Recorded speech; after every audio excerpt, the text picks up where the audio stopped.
আজকে এই যে ভদ্রমহিলা যিনি আছেন রিমা, তার জীবন গল্পটা আসলে কি আমরা ধারাবাহিকভাবে আপনাদের সামনে উপস্থাপন করতে যাচ্ছি। এবং আপনি বলুন না, আপনার মতো করেই বলুন, আপনি কোথা থেকে শুরু করতে চান? অ্যাকচুয়ালি আমার শৈশব থেকে আমি শুরু করব। তো শৈশব তো আসলে খুব ছোটকালের কথা কিছু মনে থাকে না কারোর, সেগুলো হচ্ছে সবার বাবা মার কাছ থেকে শুনে তারপরে হয়তো আমাদের বলতে হয় ছোটকালে এরকম করতাম ওরকম করতাম। তো আমার যতদূর থেকে মনে আছে আমি তখন থেকে শুরু করব আর কি। তো আমি যেটা, আমার বাবা ছিলেন রোশন হায়ের ইঞ্জিনিয়ার। আমার বাবারা হচ্ছে 13 ভাই বোন এবং আপন। আপন 13 ভাই বোন মানে একই মায়ের পেটে 13 ভাই বোন? জি, আমার দাদির মোট সন্তান ছিলেন 18 জন, 13 জন বেঁচে ছিলেন লাস্ট পর্যন্ত। আপনার দাদি কি বেঁচে আছেন? জি, আমার দাদি গত 2 বছর হচ্ছে মারা গিয়েছে। মাশাআল্লাহ। আমি তো অবশ্যই, এটা আসলে ওই দাদিদের আমলে এটা সম্ভব। আমার মনে হয় না যে বর্তমান আমলে কোনো মেয়ে বা ভদ্রমহিলা যদি কেউ শোনেন তিনি সেন্সলেস হয়ে যেতে পারেন, মানে ওই স্টেজ যাওয়াটা অনেক পরের বিষয়। ওকে, হ্যাঁ বলেন প্লিজ। তো আমার আমার যতটুকু মনে আছে, মানে আমার ছোট ফুপু আর আমি, মানে আমার যেটা 11 নম্বর ফুপু আর কি। মানে আমি এখানে বলতে চাচ্ছি যে আমার ফুপু হচ্ছে 11টা, আচ্ছা বাবা চাচা 2 জন, আচ্ছা 13 জন। আচ্ছা। তো বাবা হচ্ছে একদম 13 ভাই বোনের বড়। ও হ্যাঁ, ওকে, মানে সবার বড়? সবার বড়। এই 13 জনের মধ্যে আমার বাবা সবচেয়ে বড়। জি। আর ছোট চাচা হচ্ছে 6 ফুপুর বড়ে, মানে চাচা বাবা থেকে অনেক ছোট। তো আমাদের সুযোগটা এরকম ছিল যে আমরা যতটুকু শুনেছি যে আমার দাদা ভাই মানে গ্রামের খুব গণ্যমান্য একজন লোক ছিলেন, চেয়ারম্যানও ছিলেন। তিনি খুবই জাঁকজমক কন্যার জীবনযাপন করতেন এবং মোট কথা আমাদের পূর্বপুরুষরা জমিদার ছিলেন। যে এই বাড়িটা এখন আর নেই, তবে তো ওইটার ভগ্নাংশ এখনো আছে, কিন্তু এখন আমরা সব বংশধররা ছড়াই ছিটে গিয়েছি। মানে ওটা কোথায় আছে? এটা কুষ্টিয়া। কুষ্টিয়ার জমিদার ছিলেন জি, আমাদের কুষ্টিয়া জমিদার, মানে আমাদের শহর থেকে একটু ভিতরে। আচ্ছা আচ্ছা, ওকে ওকে। তো যাই হোক, এভাবে আমরা সারা জীবনই শুনে এসেছি এবং আমরা এলাকায় গেলে ওরকম সম্মান নিয়েই থেকেছি। দাদা ভাইকেও দেখেছি। আমি দাদা ভাইকে খুব বেশি দেখিনি, 4 বছর বয়সে যতটুকু দেখা যায় আমার মেমোরিতে দাদা ভাই চেহারা খুব বেশি স্পষ্ট না। দাদা যান মারা যাওয়ার পরে তখন বাবা ফিল করেন যে দাদিকে একা বাড়িতে রাখা যাবে না, কারণ আমার ছোট ছোট অনেকগুলা ফুপুটুকু আছে। তো তখন আমার বাবা একদম সবাইকেই নিয়ে আসেন। আর আমার চাচু অনেক আগে থেকেই আমাদের কাছেই থাকতেন। একটা জিনিস আমি বুঝতে পারছি যে আপনার বাবা যেহেতু বড় ছিলেন, আপনার দাদার অ্যাবসেন্সে উনি আসলে সবার অভিভাবক হিসেবে দাদা এবং মা, আমার মাও প্রচন্ড ইফোর্ট দিয়েছে সংসার পিছনে, সেটা মানে মা বললে নয়, না বললেই নয়।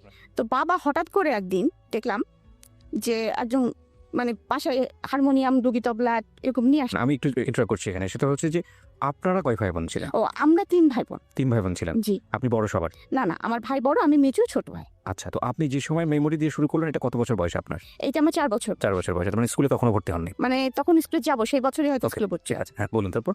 তো তারপরে বাবা ডুগি তবলা হারমোনিয়াম নিয়ে আসছে করছে, তা আমরা তো সবাই খুব লাফালাফি করতেছি, কারণ বাসায় তো আমি একা না, আমার ছোট ছোট আরো ফুপুরা ছিল। আমি বললাম না যে আমরা সবাই একসঙ্গে থাকতাম। তো বাবা এটাতে কি হবে, তখন হঠাৎ করে পরের দিন সকালে দেখলাম যে একটা লোক আসতেছে এবং খুব মেলি ভাব আর কি। তো আমরা বুঝতেছি না, তা আমাকে এসে বলতেছে যে এই বাবু এদিকে আসো, মানে এরকম করে আর কি। নাচের শিক্ষকরা একটু এরকম মেলি ভাষায় কথা বলে। তো আমার একটু কেমন লাগতেছে, বাসায় সবাই খুব হাসাহাসি করতেছি এরকম। আবার আমাকে ওই ঘরে যখন বাবা ডেকে নিয়ে গেছে যে আজ থেকে উনি তোমাকে নাচ শেখাবেন, আর আশেপাশ থেকে ফুপু টুপুরা উকি ঝুঁকি দিচ্ছে, মানে ছোট একটা ফ্যামিলিতে যা হয় আর কি, উকি ঝুঁকি দেওয়া কি হচ্ছে ওই ঘরের মধ্যে, এরকম একটা বিষয়। তো যাই হোক, আমি একটু একটু করে নাচ শেখা শুরু করলাম। তারপরে বাবা উনি আসেন, নাচতে আমার ভালোই লাগে, কারণ আমি যেটা শুনেছি আমি নাকি ছোটকাল থেকে মানে অনুকরণ প্রিয় ছিলাম খুব। মানে যে যেভাবে কথা বলতেছি, যে যেভাবে হাঁটতেছি তার পিস ওইভাবে দুষ্টামি করে হাঁটতেছি এরকম আর কি। আর একটা কথা বলি যে আমাদের ফ্যামিলিতে যেহেতু আমার 11টা ফুপু, একটা চাচা, আর তখন শুধু ভাই বোন বলতে আমরা 3 জন, তার মধ্যে মেয়ে আমি একজন। আর আমি ছোটকালতেই স্বভাবত একটু স্বাধীন চেতা, কারণ আমার বড় ভাইটা অসম্ভব ভদ্র এবং ভালো। আর আমি দেখতাম যে যেহেতু এত বড় একটা সংসার, এখানে জেদ না করলে কিছু পাওয়া যাচ্ছে না সহজে। হ্যাঁ, খাবো না, হুমকি দিয়ে দিচ্ছি, আমাকে এখনই নকল স্ট্যান্ড দিতে হবে এরকম আর কি। তো কারণ আমাকে দিতে হলে আমার ছোট ফুপুটা হয়তো মন খারাপ করবে, কিন্তু আমার তখন তো সেই সেন্সটা নাই। আমার তো তখন সেই সেন্সটা আমার লাগবে, আমাকে দিতে হবে, আমাকে দিবা না কেন, এরকম একটা। আর বাবার সঙ্গে আমার সম্পর্কটা খুব বেশি ভালো ছিল, যার জন্য ওই রাত্রে বাবা আসলে বা যখনই সুযোগ পেতাম পুটপুট করে, বাবা জানো এই নতুন মেকআপ বক্সটা উঠছে, বাবা জানো নতুন এই পেন্সিলটা আসছে, মানে এটা মাকে বাবার কাছ থেকে নেওয়া আর কি। এবং এটা যে একটা জিনিস ছিল, কিন্তু কখনোই সেই টাকাটা নিয়ে বা বাবা যদি কিনে দিত আমি একটা কিনতাম না কখনোই, কারণ ওই যে আমার ছোট ফুপুটার আমি এক বয়সের এবং আমরা একই স্কুলে দুজনে পড়াশোনা করতাম। আচ্ছা, একই সঙ্গে, এবং একটাই রিজার্ভ রিক্সা ছিল, দুজনে একটাতেই যাওয়া আসা করতাম। তো নাচ শিখছি এবং নাচ শিখতে শিখতে একসময় মানে ওইটাই আমার ধ্যান এবং জ্ঞান হয়ে যায়, পড়াশোনাটার পাশাপাশি চলছে। আর সাথে আরেকটা আমার নেশা ছিল, সেটা হচ্ছে বই পড়া। আমি প্রচুর পড়তে পছন্দ করতাম। যেমন ছুটির দিনে আমি নিজেকে নিজে স্বাধীন ঘোষণা করে দিতাম। পাশে বলতাম, আজকে আমাকে খাওয়ার জন্য কেউ তাড়া দিবা না, আমাকে বসার জন্য কেউ তাড়া দিবা না, আমাকে ঘুমানোর জন্য কেউ তাড়া দিবা না। আমি আজকে স্বাধীন, আমি আয়ুব বাচ্চুর গান শুনবো, আমি আজকে সারাদিন গল্প মানে বই পড়বো, এরকম আমার ইচ্ছা যেটা আমার ইচ্ছা আমি সেটা করবো। আমি স্বাধীন হয়ে গেছি হুম। মোট কথা। বিকাল হলে তো আমাকে বাসায় পাওয়া যেত না, আমি তো খেলার মাঠে পা হাত পা ছিঁড়ে নিয়ে চলেও এসছি, এরকম ডান পিটে টাইপের ছিলাম আর কি। আচ্ছা তো আমাকে নাচ শেখাতে শেখাতে আমার টিচার এটা বুঝে ফেলছিলেন। তো ওনার অবদান আমার জীবনে অনেকখানি, মানে ওনাকে আমি গুরু হিসেবে সারা জীবন ভক্তি করে যতদিন বেঁচে থাকবো। মানে নাচের এই গুরুকে জি উনি আমাকে আসলেই নিজের মেয়ে বলবো না, মানে আমি তার শিষ্য হিসাবেই ওনার মনে হয় সবটুকু আমার মধ্যে ঢেলে দিয়েছিলেন। যাই হোক, নাচ শিখতেছি তো এক সময় যে সে আমাকে একটা প্রতিযোগিতার কথা বলে, আমার বাবাকে, শিশু প্রতিযোগিতা বলে যেটা। তো আমি করতাম বেসিক্যালি ক্লাসিক্যালের আবার 4টা পার্ট, তার মধ্যে হচ্ছে আমি করতাম কথক। জি। তো আমি ফার্স্ট যখন এরকম পার্টিসিপেট করলাম, তো সেবার আমি কিছু মানে মোটামুটি জেলা পর্যন্ত আসছি, বিভাগ পর্যন্ত আসছি, ঢাকায় এসে আমি কোনো প্লেস করতে পারিনি। আচ্ছা, মনটা অনেক খারাপ হয়েছে, স্বভাবতই ছোট বাচ্চা মানুষ কান্নাকাটি তো করবোই, কান্নাকাটি করছি। তো আমাকে উনি সবসময় ইন্সপিরেশন দিয়ে যেতেন, বলতেন না না তুমি বেটার করবা, আসলে তুমি তো ঢাকাতে শেখো না, মফস্বলের নাম শুনলে ওর একটু নাক ছিটকায় আর কি। এরকম করে আমাকে অনেক কিছু বলতেন টলতেন। তো যাই হোক, পরে আবার তার পরের বছর আসলাম, সেটা হলো শিক্ষা প্রতিযোগিতা। এটা স্কুল ভিত্তিক, স্কুল থেকে আসতে হয়, স্কুল থেকে নাম লেখাটা। তো সেবার যখন আসলাম, তো সেবার আসার পরে আমি আমাদের জেলাতে তো আমি ফার্স্ট হলাম, আমি বিভাগে এসে আমি সেকেন্ড হলাম। আচ্ছা, সেকেন্ড হলাম। প্রত্যেক বিভাগের ফার্স্ট যারা তারা আসবে, সেবার হঠাৎ করে আবার নিয়ম হলো যে ফার্স্ট সেকেন্ড দুজন আসবে। আচ্ছা। তো আমার বাবা আমাকে কিছুতেই নিয়ে আসবে না। তো বাবা বলছে আমার তো অফিস থেকে সময় বের করা খুব টাফ। তারপরেও বাবা আমার জোরাজোরি দেখে এবং স্যারের জোরাজোরি দেখে বাবা আমাকে নিয়ে আসলে। তো আমার মনে আছে যখন আমি আসলাম, তখন আমি নাচ তো আমি তুলেছি, ক্লাসিক্যালটা তুলেছি, তোলার পরে তারপরে যখন আমি রিহার্সেল করতাম, আমার একবার নাচের পরে কি 2বার নাচের পরে আমার মনে করেন জামা চেঞ্জ করতে হতো, এমন অবস্থা, মানে ঘেমে যেতাম। আমাদের ক্লাসিক্যাল তো কত্থক নৃত্য, তো আমাদের কিছু কয়েকটা ওয়ে থাকে, সালামি দিতে হবে, মানে কয়েকটা নাচের কয়েকটা পার্ট থাকে যেগুলো থাকতেই হবে। তো উনি আমাকে প্রথমেই যখন দিলেন, আমি স্টেজে ঢুকবই ঘুরতে ঘুরতে, রাউন্ড দিতে, এবং এই রাউন্ডটা ছিল 34টা রাউন্ড। কতগুলো? 34টা। একটা স্টেজ কাভার করে যখন ঘুরতে জাস্ট মাঝখানে এসে আমাকে দাঁড়াতে হবে। ওকে। মাঝখানে এসে আমাকে এভাবে দাঁড়িয়ে পড়তে হবে জাস্ট। ওকে। হ্যাঁ, তো এই 34টা ঘুরলেই পরে ব্যালেন্স ঠিক রাখা কিন্তু অনেক চাপ। আমাদের তো দুটো ঘুরলে মোটামুটি পড়ে যাওয়ার মতো অবস্থা। আমাদের তো আমি 4 বছর বয়স থেকে ক্লাসিক্যাল করতেছি, অভ্যস্ত হয়ে প্র্যাকটিস হয়ে গেছে। অনেক কঠিন একটা মানে নাচ, যখন ওই বয়সে আমার করার কথা না, উনি তুলে দিলেন আমাকে। তো আমার মনে আছে আমাদের বিচারক ছিলেন সিবি, তারপরে নিপা, শিবি মোহাম্মদ। আচ্ছা। আর সাথে আরেকজন ছিলেন, তার নামটা আমি মনে করতে পারতেছি না এই মুহূর্তে। তো যাই হোক, 3জন বিচারক ছিলেন। যখন আমি নাচটা শেষ করলাম, তখন আমাকে বলল, বাবু তোমার সাথে কে এসেছে? তো আমি বললাম যে আমার সঙ্গে বাবা এসেছে, মা এসেছে। বললাম বাবাকে ডাক। তখন তো আমাদের ক্যাসেট প্লেয়ার ছিল, ক্যাসেট প্লেয়ারের যুগ আর কি। তো আমার বাবাকে ডাকলেন, ডাকার পরে কি বলবো, আমার গুরুজি আর কি বলবো, শিবি মোহাম্মদ। হ্যাঁ মোহাম্মদ, উনি বললেন ও এত ভালো নেচেছে আর এত সুন্দর পায়ের কাজ, আর সেকেন্ডলি ওর পায়ের কাজ আর ওর হচ্ছে আর্ট। তো আমরা বাধ্য হয়েছি যে মানে নিপাকে বলেছি তুই ওর পা দেখ, আমি আর আর্ট দেখি, মানে একবারে 2টা জিনিস আমরা ফলো করতে পারিনি। আমার বাবাকে এটা বললেন এবং বাবাকে অনুরোধ করলেন যে আপনি নাচটা ছাড়াবেন না আপনার মেয়েকে। সে তার পাটা খুব মানে ক্লাসিক্যালের জন্য যেটা দরকার, তার পায়ের কাজটা অসাধারণ। ওকে, চমৎকার। আমরা এখান থেকে একটা বিরতি নিতে চাই প্রিয় শ্রোতা। আপনারা শুনছেন মিস্টার ম্যাঙ্গো ক্যান্ডি প্রেজেন্টস জীবন গল্প। আপনারা বুঝতেই পাচ্ছেন যে আজকে রিমার যে জীবন গল্পটা, সেটা খুব হ্যাপি স্টার্টিং এবং খুব চমৎকার একটা ফ্যামিলিতে তার বড় হওয়া। চমৎকার বলছি এই কারণে যে আমাদের আজকের সময়ে এই শহরের জীবনে, অন্তত শহরের জীবনে কিংবা গ্রামীণ জীবনেও বোধহয় খুব একটা যৌথ পরিবার দেখা যায় না, এবং এতটা ভাই বোনের পরিবার খুবই বিরল।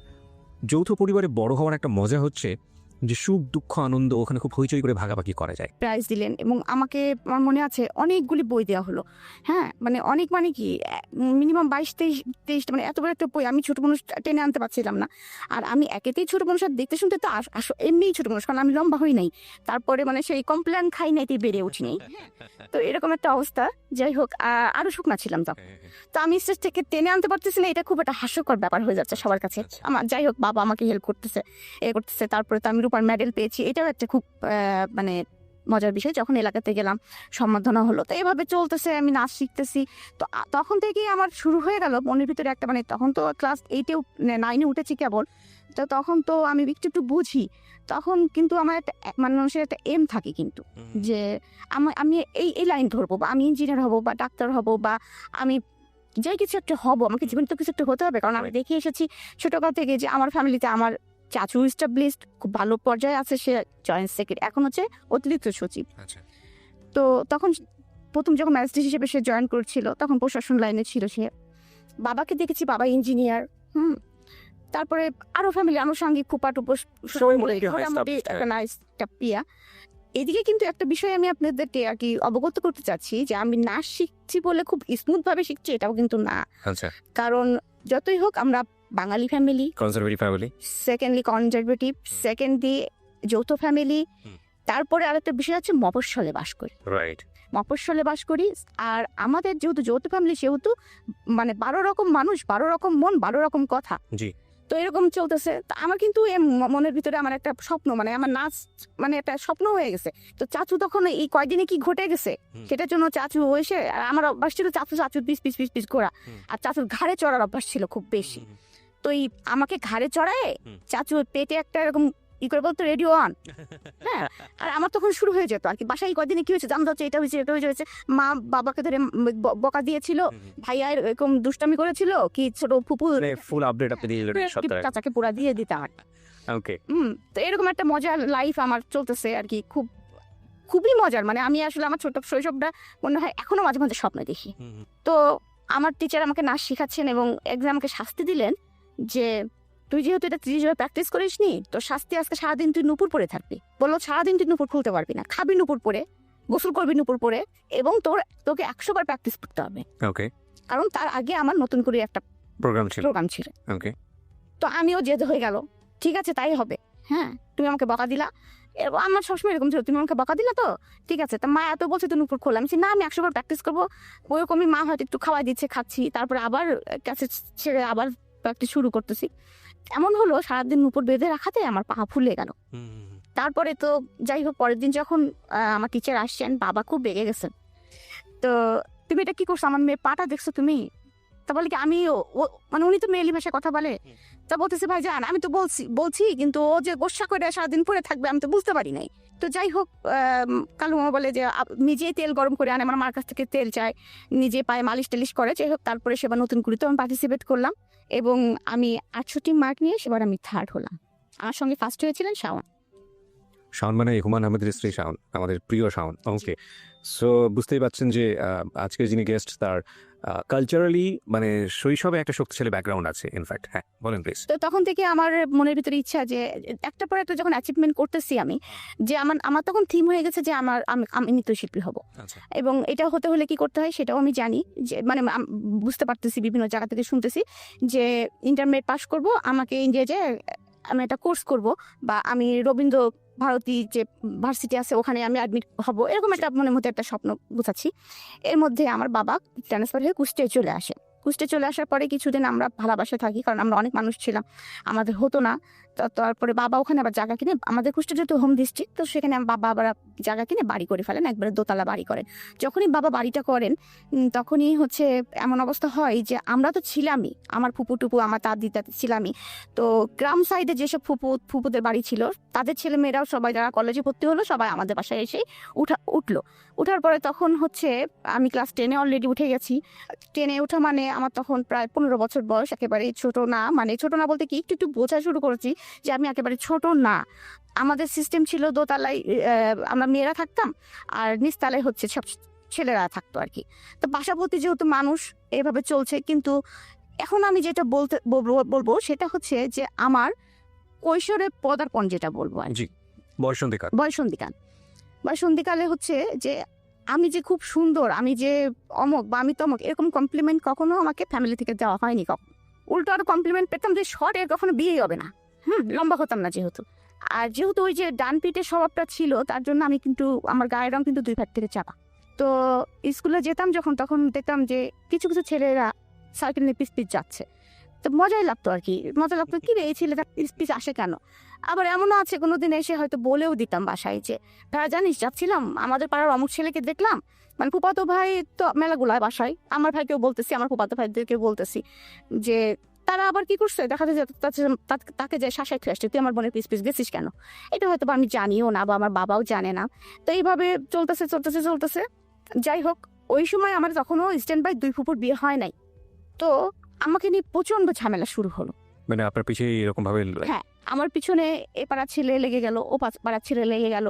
কেউ মানে বাসায় ফোন করে, কেউ ডিস্টার্ব করে, মানে স্কুলে তো ডিস্টার্ব করে, চিঠিপত্র তো দেয়। আর আমি আবার এখানে একটা বোকামি, এখন মনে হয় যে বোকামি করেছি, যে আমি আবার তাদেরকে পিটাইতাম। মানে বললো রাস্তার মধ্যে একটা প্রস্তাব দিল, এই চিঠিটা নাও, আমি জুতা পিটা করে চলে আসছি, দেখা যাচ্ছে যে বদমাইশ তোর চিঠি নেবো কিসের জন্য। হ্যাঁ, ওকে। তারপরে দেখা যাচ্ছে আবার বাসায় এসে আবার নালিশ করলাম, আমার ভাইরা যায় আবার তাদেরকে পিটুনি দিল, আবার এই পাড়ার ছেলে হলো ও পাড়ার ছেলের সাথে মারামারি লেগে গেল। মানে এরকম মানে সিচুয়েশনটা তৈরি হয়ে গেল। অনেক সময় ফোন করে বাবাকে হুমকি দিত যে আপনার মেয়েকে তুলে নিয়ে যাও, কি করবেন দেখি, ও যে আমাদের পিটাইলো মারাইলো, হ্যাঁ আপনার যে কাজটা করেন বাবা হয়তো জানেও না। সেকেন্ডলি আর একটা বিষয় লক্ষ্য করা গেল ফ্যামিলিতে, সেটা হচ্ছে এখন বুঝি যে আমি যেহেতু খুব আদরের ছিলাম, একটা মেয়ে ছিলাম, তো আমার বাবা চাচার মিলে আমি একটা মেয়ে, এবং এভাবে মানুষ হচ্ছে দেখে হয়তো বা আমার কিছু কিছু ফুপুদের মধ্যে গ্রো করা শুরু করলো। তাদের তো সবার ছেলে আছে, আমাদের বাসায় লেখাপড়া করে, কারোর সঙ্গে বাইচান্স যদি আমার কোনো ভাব হয়ে যায় তাহলে তো বাবা না করতে পারবে না। ওকে, আমরা এরকম একটা কমপ্লেক্স সিচুয়েশন থেকে একটা ছোট্ট বিরতি নিতে চাই প্রিয় শ্রোতা। সেকেন্ডবারের মতো আপনারা শুনছেন মিস্টার ম্যাঙ্গো ক্যান্ডি প্রেজেন্স জীবন গল্প। আমি আরজি কিবি আপনার সঙ্গে রয়েছি। প্রিয় শ্রোতা, আপনাদের সবার জন্য একটা বিশেষ সেগমেন্ট যুক্ত হলো আজকে থেকে মিস্টার ম্যাঙ্গো ক্যান্ডি প্রেজেন্স জীবন গল্পে। সেটা হচ্ছে এখন থেকে অনুষ্ঠান চলাকালীন সময়ে আমি আপনাদের সঙ্গে ইউটিউবে চ্যাট করব, এবং সেটা হবে আমার ইউটিউব চ্যানেলে। যারা এই মুহূর্তে আমাকে শুনতে পাচ্ছেন ঠিক রাত 12টায়, আমি আবারও বলছি ঠিক রাত 12টায় আমার চ্যানেল থেকে এই আজকের অনুষ্ঠানের ভিডিও ফুটেজ ওখানে প্রিমিয়ার করা হবে, এবং সেটা হবে লাইভ আকারে।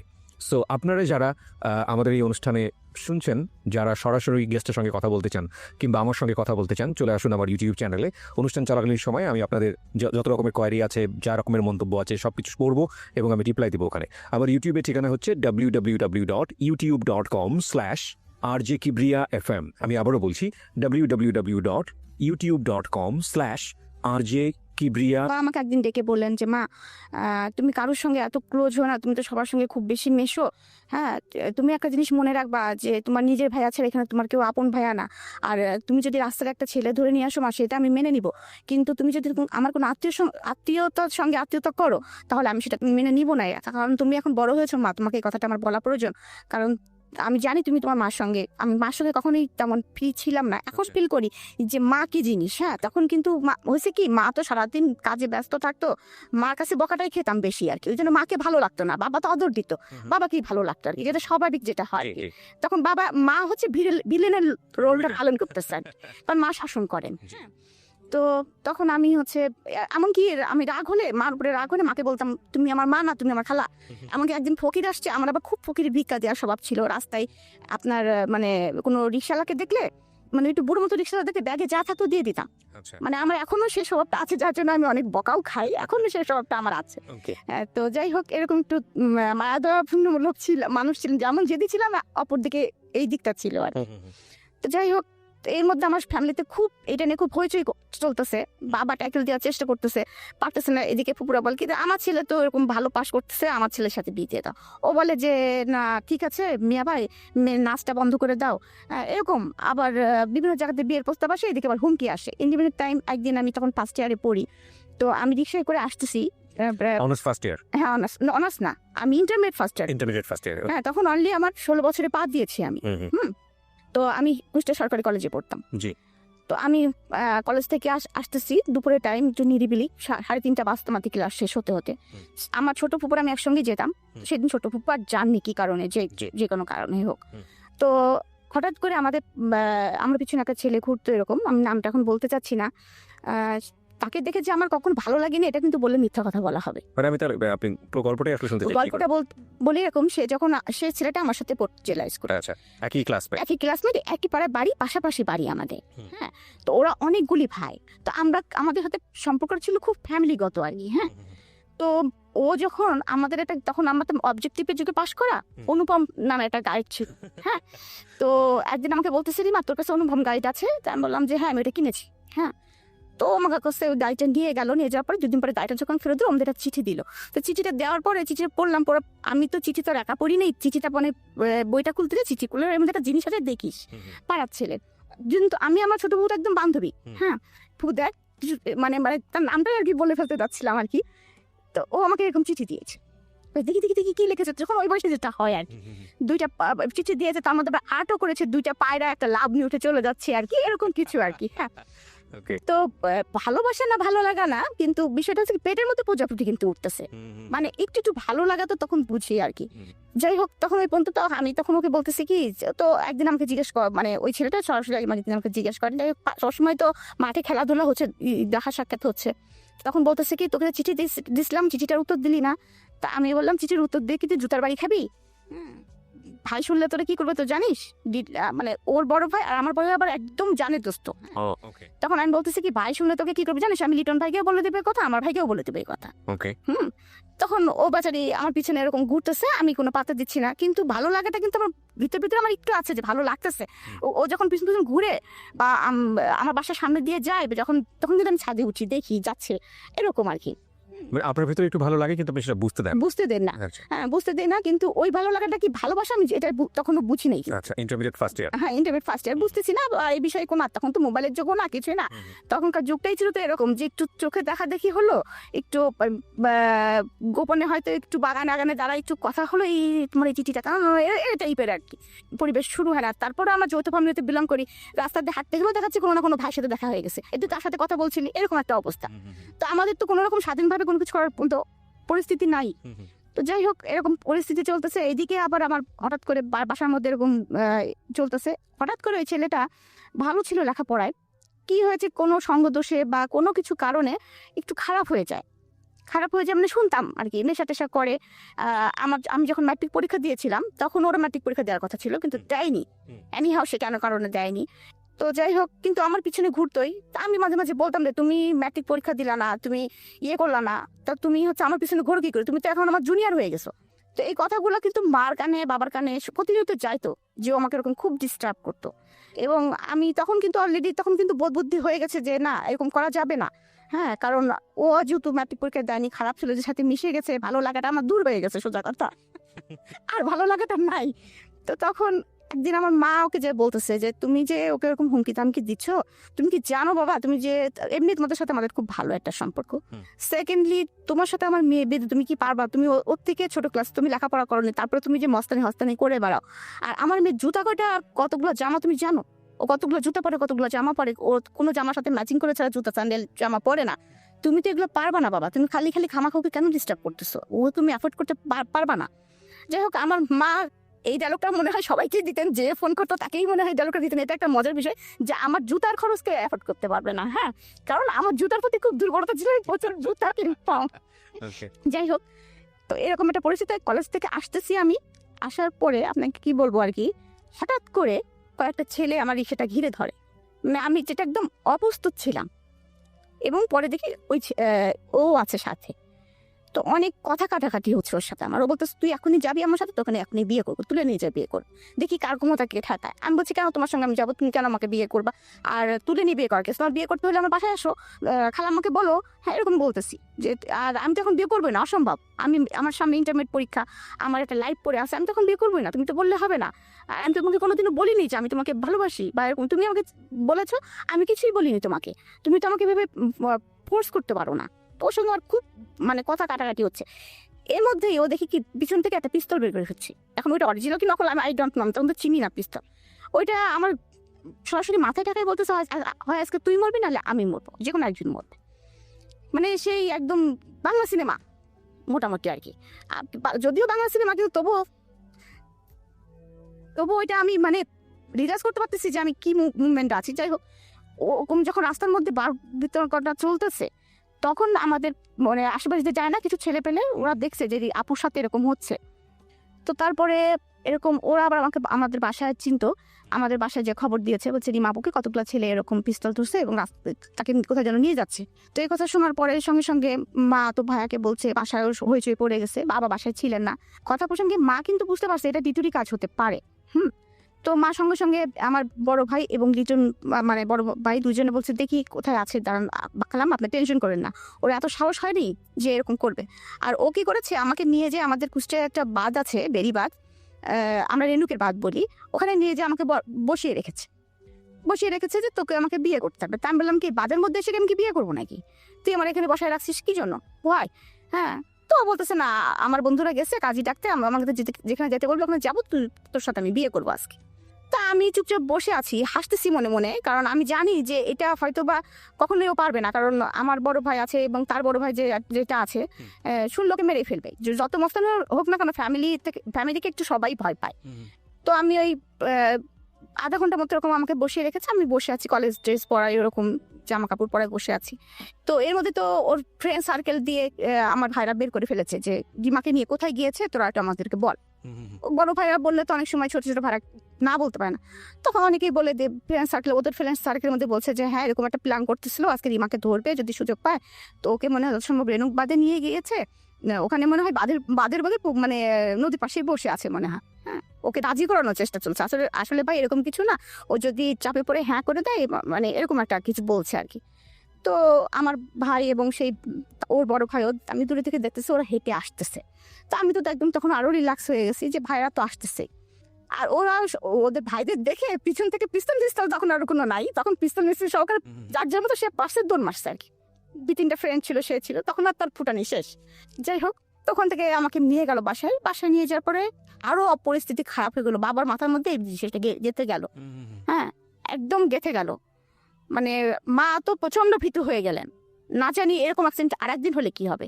আজকে এই পাশের বাড়ির ছেলে করেছে, আরেক পাড়ার ছেলে করলে কি হবে, আরেক পাড়ার ছেলে কি করলে কি হবে, আমি মেয়েটাকে কিভাবে কি করবো, মান সম্মান নেই। এদিকে ফ্যামিলিতেও কারোর সাথে যদি আমার মেয়ের সম্পর্কে জড়া যায় তাহলেও আমার প্রবলেম। সবার কথা হচ্ছে রাজ্য সহ রাজকন্যা, আমার মেয়েটাকে কতটুকু তারা ভালো করবে আমি জানি না, হয়তো বা আমার সম্পত্তির দিকেই আসবে। এরকম বাসার মধ্যে বাবা মা খুব দ্বিধা এবং দ্বন্দ্বের মধ্যে আছেন, খুব সমস্যার মধ্যে আছেন।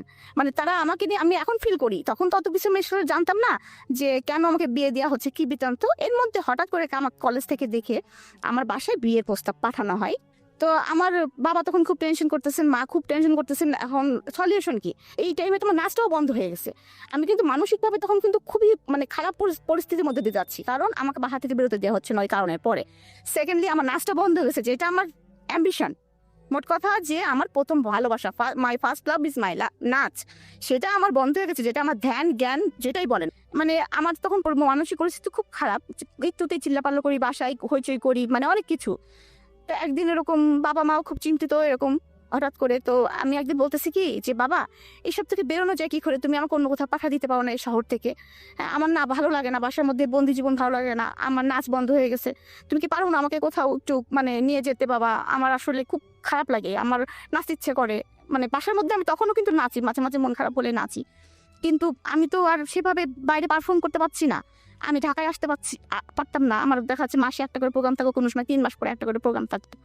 তো আমি তো আর ঢাকায় আসতে পারতেছি না, আমাকে বাসা থেকে বেরোতে দিচ্ছে না, এদিকে লেখাপড়াটা আমার হচ্ছে না ঠিক মতো। কি বলবো, তখন অনেকটাই মানসিক অবস্থা এমন ভেঙে গেছে, মানে আমি বলতে পারবো না, মানে আপনাদেরকে বোঝাতে পারবো না যে আমি মানে একটা মানে হিংস্র মানুষ থাকে না, মানুষকে পাগল মানুষ থাকে না, কিছু খাওয়া নেই দাওয়া নেই, খাচ্ছি না দাচ্ছি না, কেউ কিছু বলে ছুঁড়ে মারতেছি। এমন হয়েছে যে আমার হাতে এই যে কাটা আছে, ব্লেড দিয়ে হাতও কেটে ফেলছি। বাবাও আসলে পারতেছে না কিছু করতে, বাবাও অনেক সময় কান্না করতেছে, মাও কান্না করতেছে, এরকম পরিস্থিতি বাসায়। তো এর মধ্যে কলেজে একদিন আস্তে আস্তে একটু হওয়ার পরে তো আমার ভাইরা আমাকে সাথে করে নিয়ে যেত আর সাথে করে নিয়ে আসতো, যে কোনো একজন ভাই আমার সঙ্গে থাকতো। প্রিয় শ্রোতা, আমরা এই জায়গাটা একটা বিরতি নেব। চিন্তা করে দেখুন, একটা মেয়ে আমাদের সমাজে বড় হচ্ছে, সে যে শ্রেণীরই হোক না কেন, উনি যেই সোসাইটিতে বিলং করতেন, ওনার যে সার্কামস্টান্সেস, যৌথ পরিবার এবং যৌথ পরিবার এরকম